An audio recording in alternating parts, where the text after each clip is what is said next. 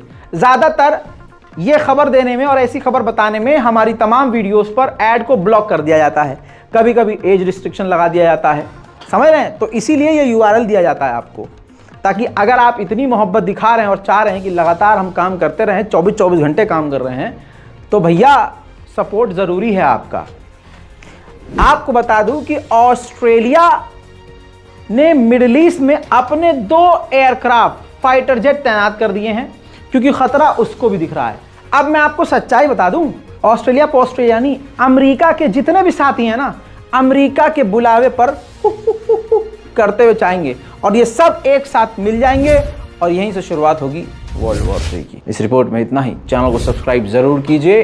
रज़ाग्राफी unscripted पर जाइए, ये हमारा दूसरा चैनल है। इस पर भी तमाम जानकारियां, दुनिया की बड़ी बड़ी खबरें इस पर मौजूद हैं।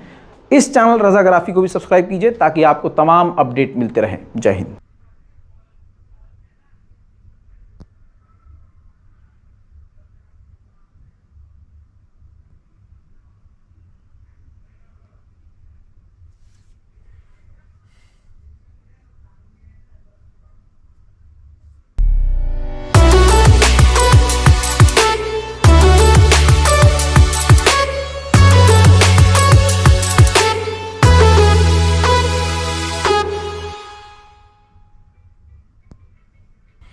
फ्रेंड्स, बहुत ज़्यादा इंटरेस्टिंग वीडियो थी।